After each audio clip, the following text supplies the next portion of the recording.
Buenas tardes, jóvenes. Vamos a dar inicio a la clase de Derechos de las Obligaciones.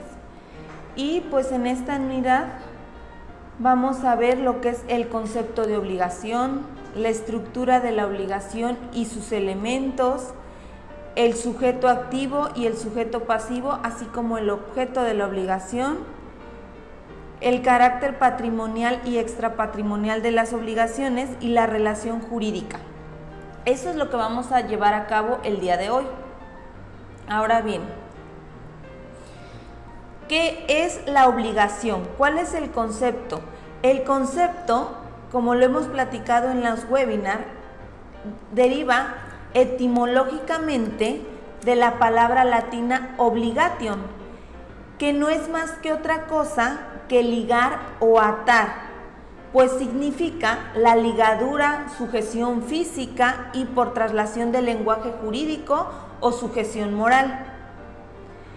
Remontemos nuestro concepto de obligatio desde el derecho romano, en el cual el deudor se obligaba o se comprometía por medio de su cuerpo a dar cabal cumplimiento a la obligación adquirida con otra persona llamada acreedor. ¿Por qué se inició la obligación directa con el cuerpo del sujeto obligado? Porque en el derecho romano, como lo mencionamos, la obligación se derivaba al cumplimiento y al menoscabo del patrimonio con la vida misma del sujeto, es decir, quien no tenía la posibilidad de cumplir con su obligación respecto al cumplimiento de esta, podía ser vendido con el carácter de esclavo, para que con esto se cumpliera al 100% con la obligación adquirida con la parte acreedora. Ahora bien, la relación jurídica, por medio de la que una persona se denomina deudor, queda sujeta a otra llamada acreedor a dar, hacer o no hacer. Estas son las características particulares y principales con las que va a contar la obligación jurídica. ¿Por qué? Porque existen obligaciones de dar, obligaciones de hacer y obligaciones de no hacer, que más adelante vamos a explicar y a detallar cada una de estas. Otro concepto actual que tenemos de obligación es la relación jurídica en virtud del cual el sujeto deudor tiene el deber jurídico de realizar a favor de otra acreedor determinada prestación o determinado cumplimiento de la obligación y prestación adquirida por el deudor hacia con su acreedor. Ahora bien, el derecho de las obligaciones y la obligación de manera específica nos detalla tres elementos de la misma.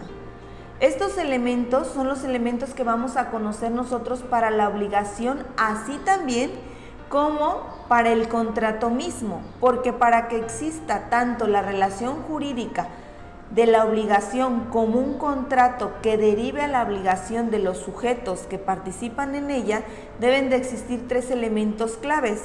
Y estos elementos son el sujeto, el objeto y la relación jurídica. Ahora bien, ¿quiénes son los sujetos?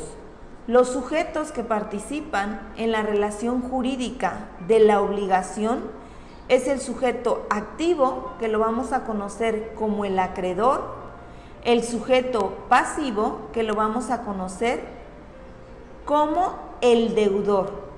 Es decir, el acreedor es aquel que tiene el derecho de obtener algún beneficio a su favor por medio del deudor, mientras que el deudor va a ser aquella persona que se encuentre obligada a cumplir a cabalidad la obligación adquirida hacia con el acreedor. Luego entonces vamos a retomar el elemento del objeto. El objeto es dar, hacer, no hacer, y de manera doctrinal vamos a contemplar también el elemento de tolerar. ¿Por qué? ¿Por qué debemos contemplar el elemento de tolerar en materia doctrinal y no jurídicamente? El tolerar se deriva al poder cumplir, al poder llevar a cabo una actividad, al ser tolerante al cumplimiento y a la exigencia por parte del acreedor al cumplimiento de mi obligación. Obligación que adquirí y por eso se me denomina como sujeto pasivo o sujeto deudor. Otra más va a ser la relación jurídica. La relación jurídica, como lo vemos, va a ser el vínculo que liga a los sujetos y también va a denominarse o lo vamos a comprender como la tutela tutelada por el derecho, es decir, toda relación jurídica que ligue o vincule al sujeto acreedor y al sujeto deudor debe de estar tutelado por el derecho, es decir, debe de ser permitido, debe de estar acorde a los lineamientos que nos estipula la ley, es decir, la legislación civil, nuestro Código Civil del Estado de Guerrero, que es al que nos vamos a estar, a que la figura de la cual derivó la obligación se encuentre regulada o reglamentada por el Código Civil del Estado de Guerrero. Ahora bien, si vemos, vamos a hablar en particular del elemento A, que son los sujetos. Y como ya dijimos, los sujetos van a ser aquellas personas entre las cuales se constituye el vínculo jurídico de la obligación. Es decir, aquellas personas que van a participar en la relación jurídica, aquellas personas que se encuentran vinculadas por una relación jurídica que se debe de cumplir. Y vamos a conocer a nuestro primer sujeto, que va a ser el sujeto activo. Y este sujeto activo, como lo dijimos, es el acreedor, es decir, a favor de quien se constituye la obligación, es decir, a quien yo voy a dar cabal cumplimiento a la obligación adquirida de la relación jurídica procesal. Y nuestro segundo sujeto, para cumplir con los elementos de la obligación, va a ser el sujeto pasivo. El sujeto pasivo es el deudor, es decir, el sujeto que se obliga en cumplir la obligación, es decir, aquel sujeto en el que recae el cumplimiento de la obligación, quien va a tener la obligación de cumplir al 100% con la obligación adquirida a favor de la persona denominada acreedor. Ahora bien, entendamos esto, la obligación cuenta con 3 elementos que ya los mencionamos: el objeto, los sujetos y la relación jurídica.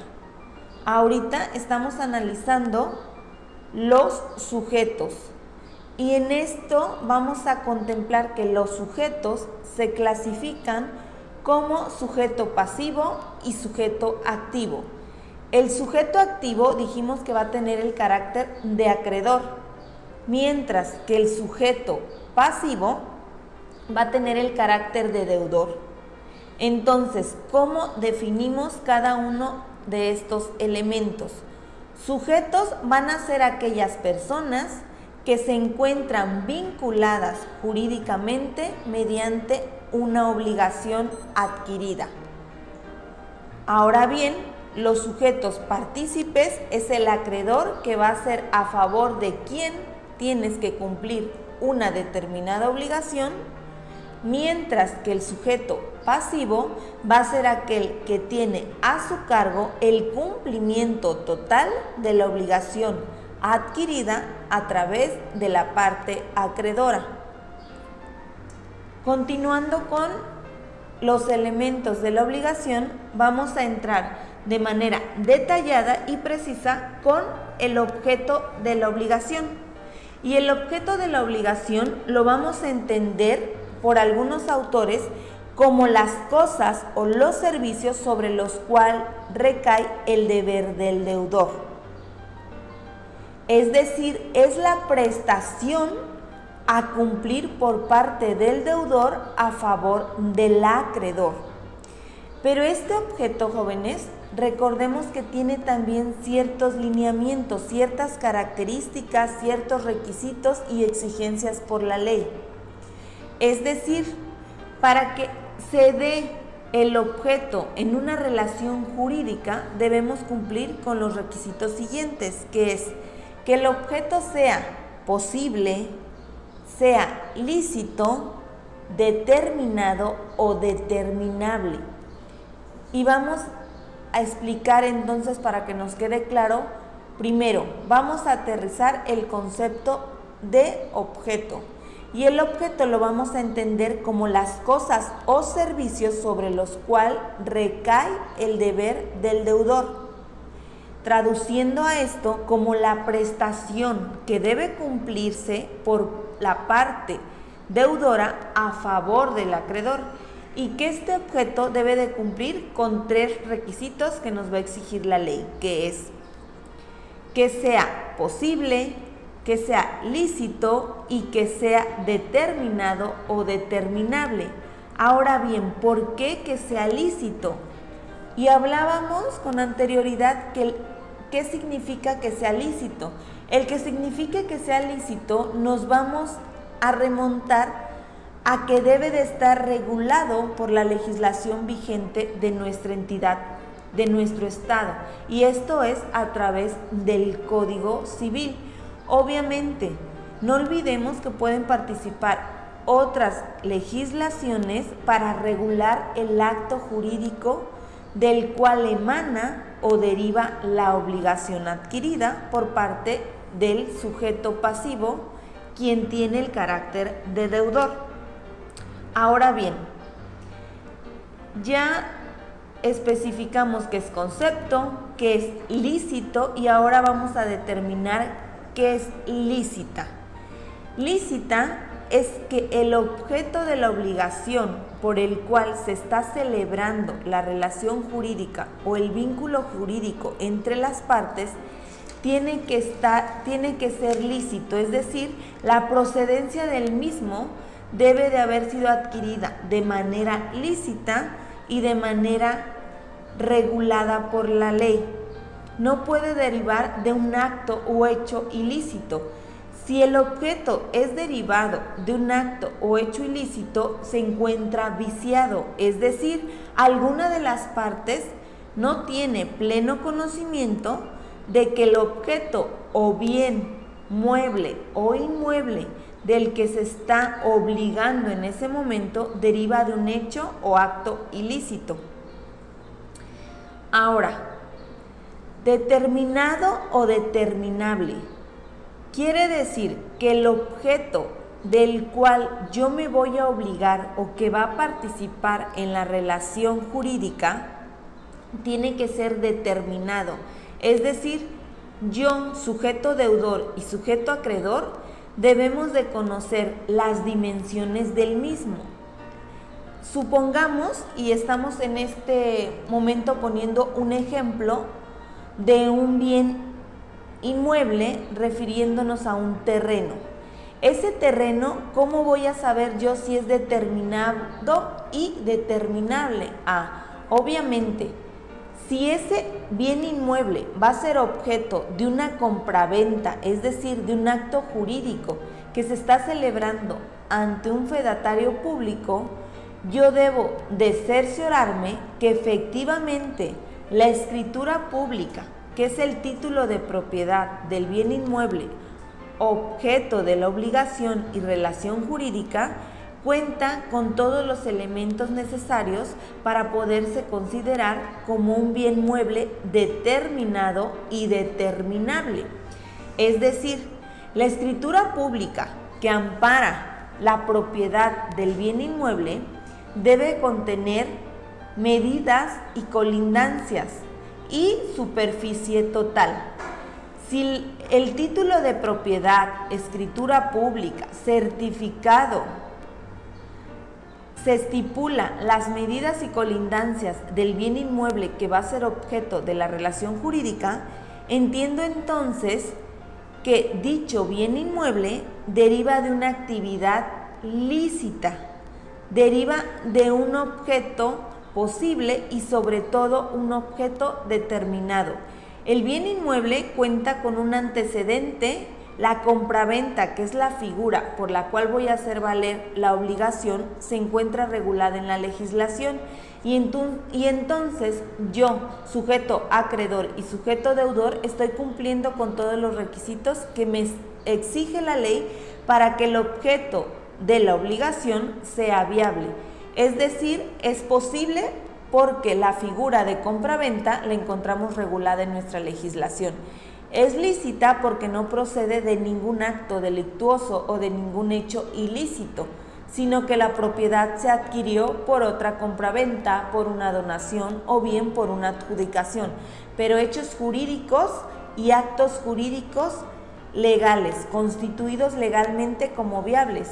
Y ahora bien, cumplo con el objeto de determinado y determinable. ¿Por qué?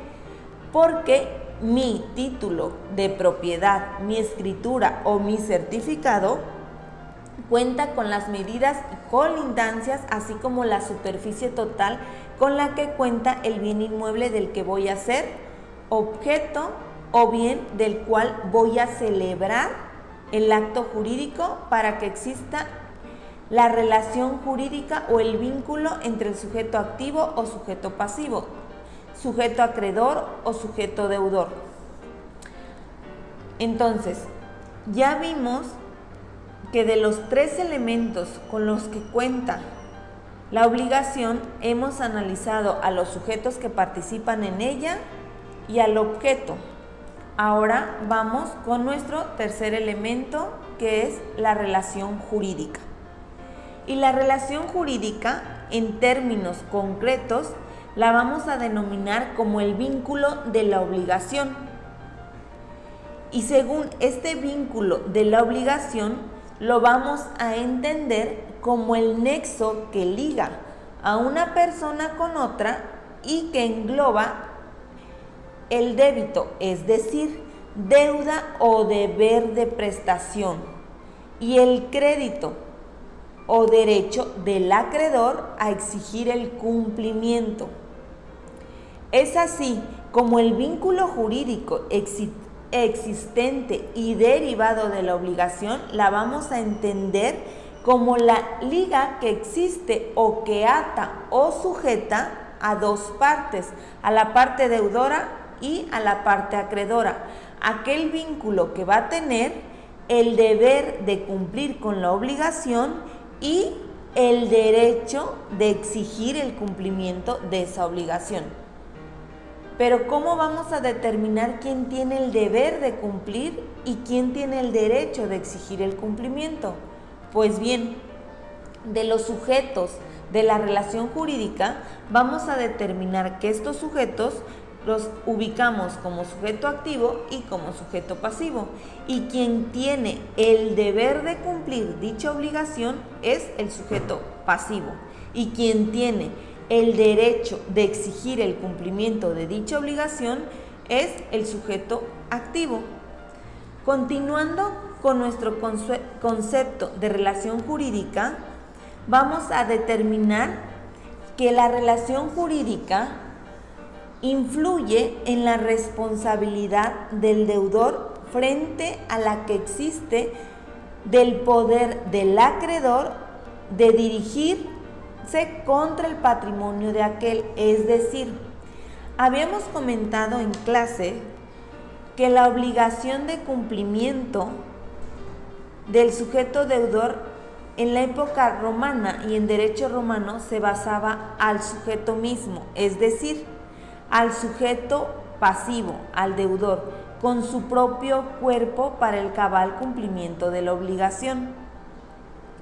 Se traduce esto que si mi cumplimiento de la obligación es con anterioridad el cumplimiento con mi cuerpo como venta en carácter de esclavo, y ahora la gran diferencia es que nuestro derecho actual y vigente para el cumplimiento cabal de una de nuestras obligaciones va a ser mediante el patrimonio del sujeto pasivo. ¿Y qué es el patrimonio, jóvenes? Primero tenemos que, para entender, debemos de conceptualizar nuestro concepto de patrimonio. Ahora bien, el patrimonio lo vamos a entender como todos aquellos bienes, muebles o inmuebles, propiedad del sujeto, del cual se ha forjado durante el desarrollo de su vida, o bien se ha hecho de ellos mediante adjudicación por deuda o adjudicación por herencia, o bien por donaciones. Entonces el patrimonio lo entendemos como el acervo con el que cuenta el sujeto, sin carácter alguno. Patrimonio va a ser el acervo con el que cuenta el sujeto, que este sujeto puede dar cabal cumplimiento a la obligación adquirida con un tercero, de acuerdo a nuestra materia de derechos de las obligaciones, sí. Pero ese cumplimiento va de la mano con que en caso de que se incurra en incumplimiento del acto jurídico celebrado para llevar a cabo el cumplimiento de la obligación no se otorgue como tal, yo, parte acreedora, puedo apoyarme en el patrimonio del sujeto deudor para el cumplimiento de la obligación. Ahora bien, la causa de la obligación. La obligación es el poder de exigir y el deber de realizar la prestación ponderada por el ordenamiento. Si yo celebré un acto jurídico, debo de darle cumplimiento total. Debo de cumplir con las cláusulas y las determinaciones que se estipularon en un contrato, ya sea de manera verbal o de manera escrita. Más aún, si este contrato de manera escrita lo hemos celebrado ante un fedatario público. ¿Por qué? Porque el fedatario público es el que le va a dar cabal cumplimiento a nuestra obligación, es el que va a dar fe pública de la celebración del acto jurídico.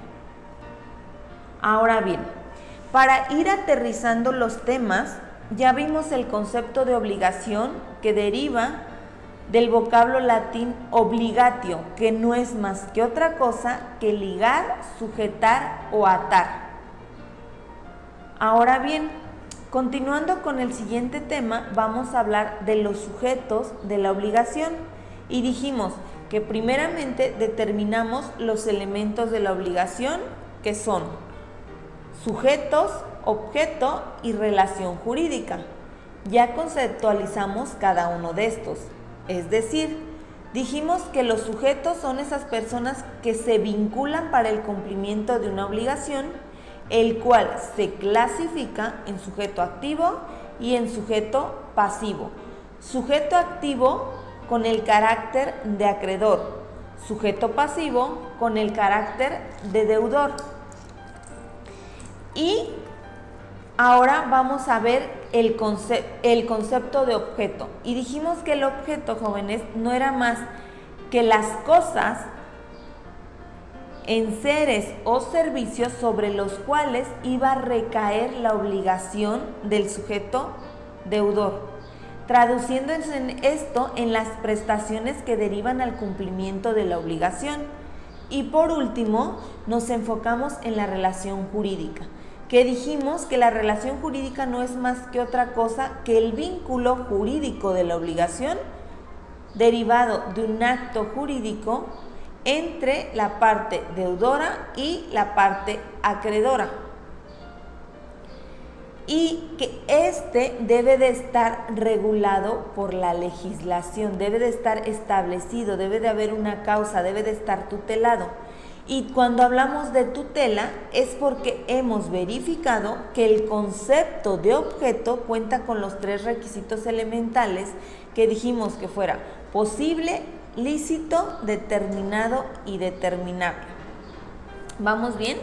Ahora, vamos a pasar a otro tema, jóvenes. Y otro tema lo vamos a entender como las fuentes de las obligaciones.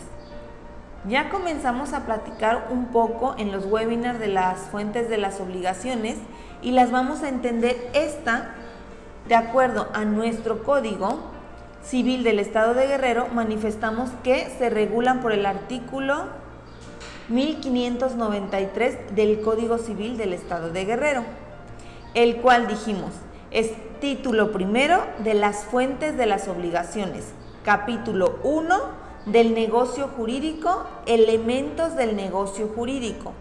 Y aquí hicimos una gran distinción entre los elementos o los requisitos del objeto de la obligación y los elementos del negocio jurídico. Y el negocio jurídico lo vamos a conocer como el acto jurídico del cual emana la obligación, del cual surge el acto jurídico del que nos obligamos como sujetos. Bien, ahora decimos que el artículo 1593 nos dice: son elementos del negocio jurídico, fracción primera, la capacidad de la parte que se obliga. Y esta capacidad de la parte que se obliga va a encontrarse regulada de acuerdo al artículo 1595 al artículo 1600 de la misma legislación citada, es decir, del Código Civil. Después continuamos con la segunda fracción, que va a ser el consentimiento libre de vicios y que se manifieste como lo establece la ley. Y lo vamos a encontrar regulado del artículo 1601 al artículo 1621 del mismo Código Civil del Estado de Guerrero. Y nuestra fracción tercera: un objeto, motivo o fin lícito y suficientemente determinado. Y lo regula el numeral 1622 al 1630. Y como cuarta y última fracción que regula el negocio jurídico, vamos a encontrar la forma requerida por la ley, la que la van a encontrar regulada, dicha figura, en el artículo 1631 a 1675.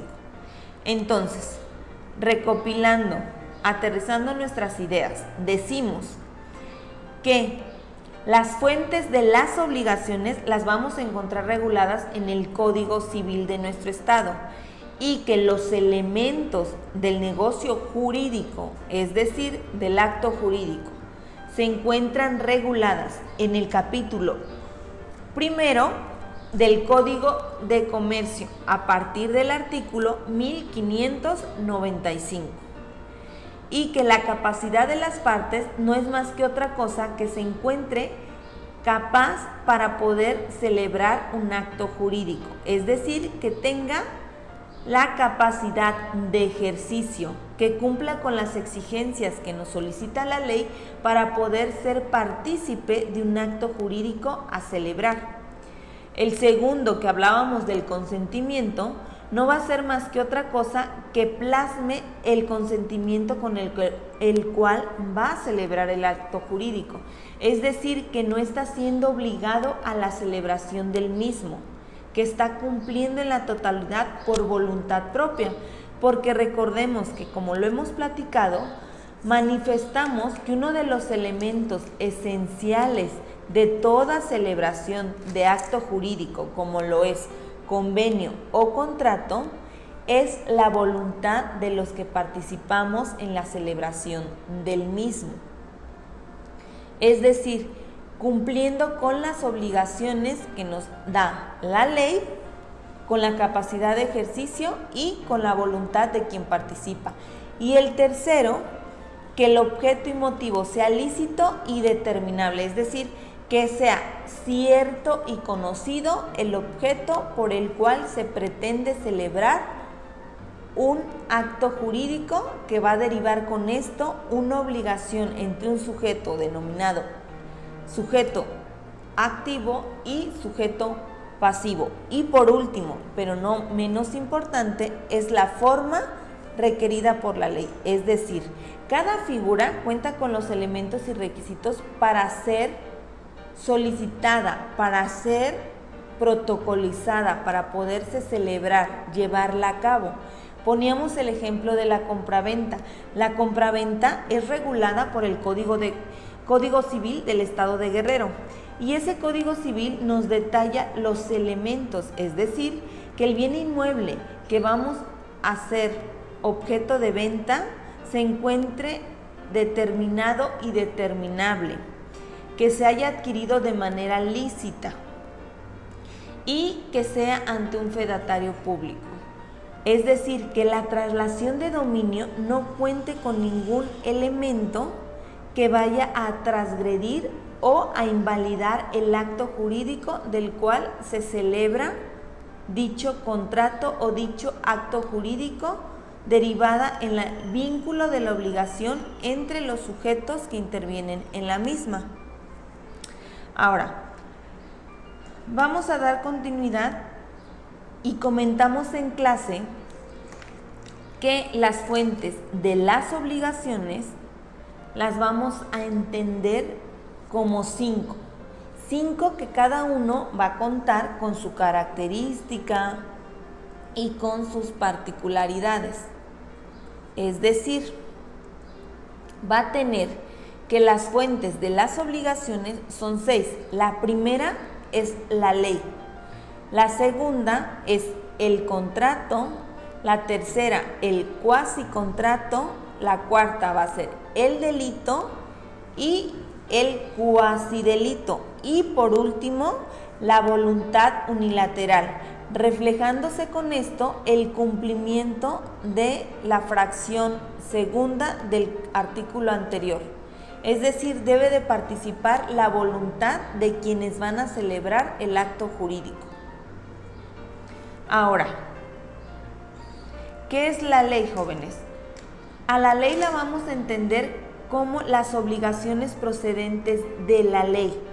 Estas obligaciones no se presumen, solo son exigibles las expresamente determinadas en el código. Es decir, vamos a hacer exigibles los artículos estipulados para una figura jurídica determinada en el momento de la práctica, en el momento de la celebración del acto jurídico. Es decir, la legislación regula los actos jurídicos que se celebren entre particulares y ante fedatario público.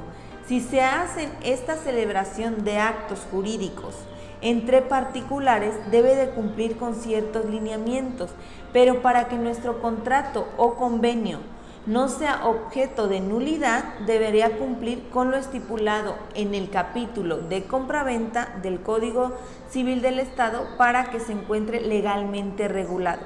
Ahora bien, ¿cómo vamos a conceptualizar la ley? La ley la vamos a conceptualizar como toda norma jurídica emanada de autoridad competente. Entendamos esto, que la ley es creada por el órgano jurisdiccional competente para creación de leyes. Crean, reforman o modifican las legislaciones vigentes en cada estado para cada figura jurídica aplicable. La ley la vamos a conocer como la principal fuente de las obligaciones y comprende a todas las mencionadas con anterioridad. ¿Por qué? ¿Por qué todas las mencionadas con anterioridad? Hablamos del contrato, del cuasicontrato, del delito, del cuasidelito y sobre todo de la voluntad individual. Es decir, ¿quién regula el contrato y los delitos? Los va a regular la legislación vigente en nuestra entidad. Lo va a regular el Código Civil y el Código Penal. Es decir, determinar la figura jurídica o el hecho ilícito que se está cometiendo para vulnerar la relación jurídica, el vínculo jurídico entre las partes y así poder dar por concluida una obligación, pero concluida no de manera satisfactoria, sino que ésta se concluya porque se encuentra viciada o no cumple con uno de los elementos determinados en la ley. Ahora, continuando con esto, entraríamos al segundo elemento o segunda fuente de las obligaciones. Y esta segunda fuente de las obligaciones la vamos a tomar como el contrato. Y decimos, ¿qué es el contrato? El contrato lo vamos a entender como la principal fuente de las relaciones obligatorias. Esta se encuentra constituida por un negocio jurídico como cauce de la expresión de la autonomía privada. Luego entonces vamos a denominar al contrato como el elemento o la fuente más típica de un negocio jurídico. ¿Por qué más típica? Porque el contrato es aquel vínculo jurídico celebrado de un acto entre dos particulares, es decir, parte actora y parte demandada en caso de incumplimiento. Cuando se celebra un contrato, dependiendo del tipo de contrato, es comprador y vendedor. Comprador, sujeto pasivo, y no porque tenga una deuda, sino porque quién es el que va a aportar el efectivo para el cumplimiento de la obligación. Mientras que el sujeto acreedor va a ser aquel que va a aportar un bien mueble o inmueble objeto de la negociación a celebrar. Continuando con esto, vamos a ver los contratos, que es el concepto, los elementos, la clasificación de los elementos. Vamos a entender como el contrato el acuerdo de dos o más personas para producir obligaciones. Decimos de dos o más personas, ¿por qué? Porque puede haber compradores o puede haber vendedores, es decir, más de una persona, o puede haber un sujeto comprador o un sujeto vendedor con el carácter de persona moral, pero que para celebrar el acto jurídico lo van a hacer por medio de sus apoderados legales. Ahora, ¿cuáles son los elementos del contrato? Elementos esenciales. Los elementos esenciales del contrato van a ser los sujetos, el consentimiento, el objeto y la forma, que son los elementos y requisitos esenciales que nos marca el Código Civil como elementos del negocio jurídico. Ahora, ¿cuáles son esos elementos del negocio jurídico? Los elementos del negocio jurídico dijimos que son los sujetos, y estos sujetos deben tener la capacidad para emitir consentimiento. Es decir, debes de estar y gozar con capacidad de ejercicio, ser mayor de edad. Si eres menor de edad, no puedes participar de manera directa en un acto jurídico del cual van a emanar obligaciones. ¿Por qué? Porque te encuentras impedido legalmente. Legalmente vamos a entender como un acto jurídico celebrado con una persona que tenga la capacidad de ejercicio, aquella persona que ya cumplió con la mayoría de edad, aquella persona que cuenta con todos los requisitos que nos exige la ley, aquella persona que es capaz. Ahora, otro de los elementos va a ser el consentimiento, y el consentimiento lo vamos a entender como el elemento fundamental de la relación jurídica contractual. ¿Por qué? Recordemos que la fracción cuarta del artículo 1593 nos habla de la voluntad de las partes, es decir, yo, partícipe de un acto jurídico o de la celebración de un acto jurídico, debo de contar con mi consentimiento, no debe de estar viciado ni mucho menos obligado. Es un consentimiento que se tiene que dar para formalizar el acto jurídico del cual van a emanar las obligaciones. Bien, continuando con esto, tenemos que los elementos del contrato ya vimos dos, que son los sujetos y el consentimiento. Retomamos otro y va a ser el objeto. Y dijimos que el objeto es que sea física y jurídicamente posible. Física, ¿por qué? Porque debe de existir. Física porque se encuentra palpable, porque lo veo, porque sé de qué se trata el objeto derivado de las obligaciones que vamos a adquirir o del que voy a formar parte. Jurídicamente posible, ya lo hemos comentado, es que no se encuentre viciado, que provenga de un acto no ilícito. ¿Para qué? Para formar parte de un acto jurídicamente posible. Y por último es la forma. ¿Por qué la forma? Contemplamos que la forma va a ser que cumpla con la estructura original y la estructura específica y determinada por la ley, por el Código Civil. El Código Civil va a regular el acto jurídico.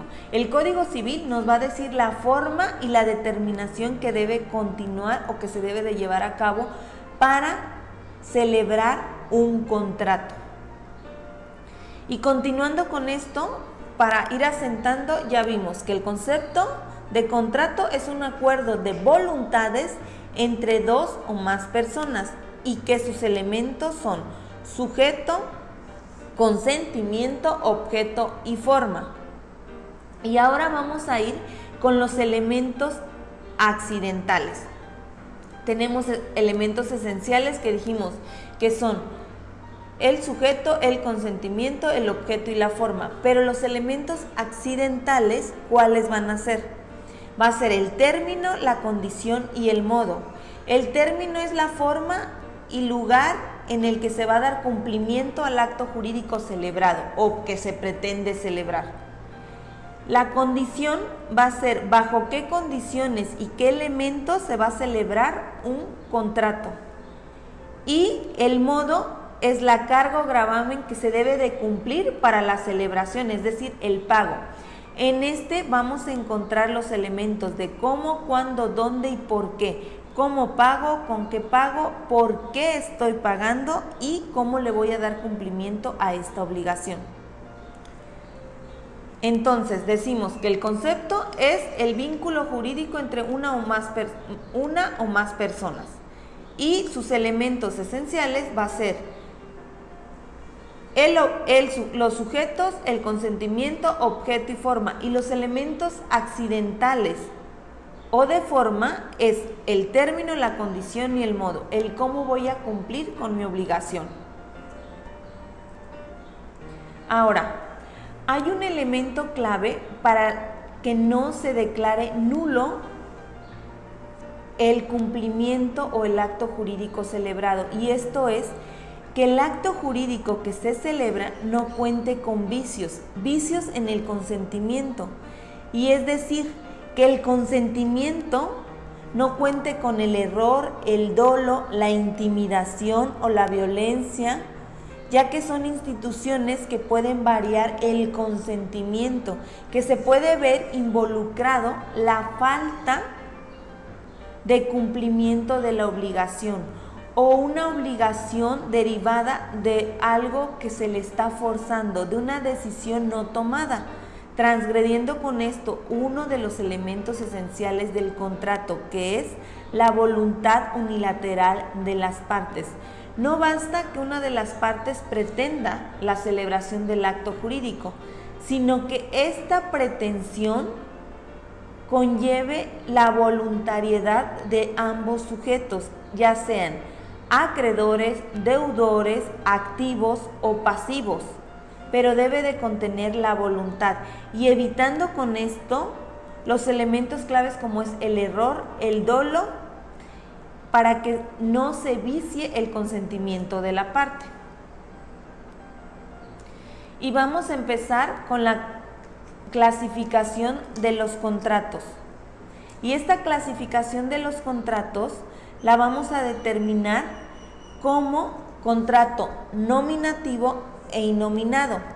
Es decir, la clasificación de los contratos que nos permite la ley son los contratos nominados. Y estos contratos nominados va a ser aquel con el que cuenta con nombre específico por parte de la ley. Este nombre específico denominado es porque cuenta con una denominación, porque se encuentra regulado y especificado en un capítulo de la legislación que va a regular el acto jurídico a celebrar. Es decir, una compraventa, una donación, una permuta y demás. Mientras que los contratos innominados, como su nombre lo dice, son una serie de relaciones contractuales atípicas que comparten características distintas, es decir, aquellos que no encuentran un nombre específico, pero que sí se puede componer de acuerdo a la relación jurídica o al acto jurídico que se celebre entre el sujeto activo y el sujeto pasivo de la obligación. Entonces decimos que dos de los contratos, de acuerdo a la clasificación de estos, es los contratos nominativos, que son aquellos que cuentan con nombre y se encuentran regulados por la ley. Y los contratos innominados son aquellos que no cuentan con un nombre específico y mucho menos características para que se encuentren regulados, pero que sí se suelen dar por las características atípicas que se proponen o que surgen de los sujetos partícipes de este contrato. Ahora, nos dice la teoría que los contratos innominados, no tanto porque no tengan un nombre en específico, ya que algunos lo tienen, por ejemplo, como la permuta. Es decir, la permuta no cumple con un elemento innominado, pero son contratos que no se dan de manera espontánea. ¿Por qué no cumpliría y por qué es un contrato atípico? La permuta sería un contrato atípico porque yo te estoy otorgando un ejemplo, un bien inmueble para que habites, pero entendamos que quien ocupa un bien inmueble ajeno tiene la obligación de cubrir un concepto de renta. Un concepto de renta que no estaría llevando a cabo por la permuta. Es decir, la permuta no es más que otra cosa, dar algo a cambio de otra cosa. Tú me proporcionas el bien inmueble en el que yo voy a habitar y yo a cambio de eso lo voy a mantener en buen estado. Es decir, pintura, algún accesorio del baño, el piso que necesite algún arreglo, colocación. Esa es una permuta, es un contrato atípico, es un contrato que no es nada más de dar o no dar. Ahí es un contrato de dar y de hacer. ¿Por qué? Porque yo te doy algo a cambio y tú, para reciprocidad con mi persona, tendrías que hacer, darle cumplimiento y estructura a este contrato. Bueno, jóvenes, pues esta clase vamos a terminar aquí y para la siguiente vamos a continuar con los contratos nominados y la clasificación de los elementos que continúan con estos.